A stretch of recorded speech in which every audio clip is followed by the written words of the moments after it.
এর মধ্যে আসে মুয়াজ্জিন যখন মসজিদে নববীতে আযান দেয়, আসসালাতু খায়রুম মিনান নাওম, সবাই বলেন আসসালাতু খায়রুম মিনান নাওম।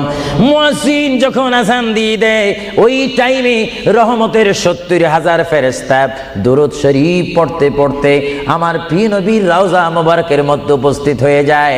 আর সমস্ত ফেরেশতারা চতুর্দিকে ঘুরে ঘুরে দুরূদ শরীফ পড়া শুরু করে। আবার যখন মাগরিবের আযান হয় তখন ফেরেশতারা চলে যায়, আবার ৭০,০০০ ফেরেশতা নতুন করে রাত্রের মধ্যে নাজিল হয়। তাফসীরের মধ্যে আসে দিনে ৭০,০০০, রাত্রে ৭০,০০০। আজকে দিনে যারা আগমন করলো ফেরেশতা, কিয়ামতের আগে তারা আর আসার সুযোগ পাবে না। আজকে যারা আসলো কিয়ামত পর্যন্ত এক গ্রুপ অপর গ্রুপের সঙ্গে সাক্ষাৎ হবে না।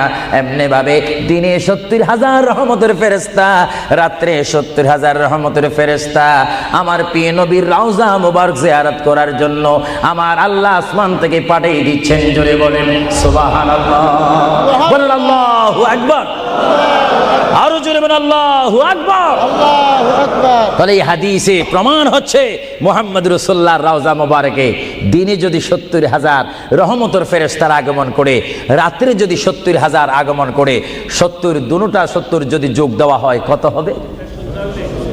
আরো জোরে বলেন ১,৪০,০০০ ফেরেশতা দৈনিক দৈনিক বাধ্যতামূলক আমার রাসূলের রওজা মুবারক জিয়ারত করে দুরূদ শরীফ পড়ে পড়ে রাসূলুল্লাহর স্লোগান দিচ্ছে।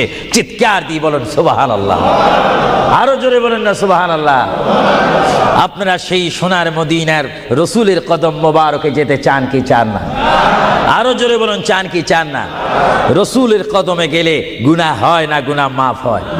এটা দুরূদ শরীফ পড়েন। বালাগাল উলা বিকামালিহি কাশাবাদ দুজা বিজামালিহি হাসানাত জামিউ খিসালিহি সাল্লু আলাইহি নকিতা খুদা তুঝকো মুঝে দুনিয়া भी दे दे न चाहता खुदा तुझसे तख्ते की चिरा भी दे दे बलगल उला बिकमालिही जुड़े कशबत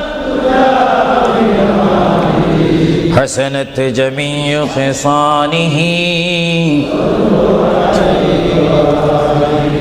আল্লাহর প্রিয় নবী মুহাম্মদ রাসূলুল্লাহ সাল্লাল্লাহু আলাইহি ওয়াসাল্লামের রওজা মুবারকে তিনি শুয়ে আছেন।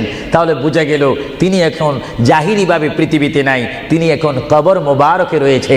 চিৎকার দিয়ে বলুন সুবহানাল্লাহ। কোথায় রয়েছে? আরো জোরে বলুন কবর। আপনাদেরকে একটি প্রশ্ন করে জবাব চাই, আপনারা বলুন মক্কা শরীফ আল্লাহর ঘরের সাথে একটি পাথর আছে কিনা? যে পাথরে চুমা দিলে কি গুনাহ হয় না, গুনাহ মাফ হয়? আওয়াজে বোঝা যায় কিছু কিছু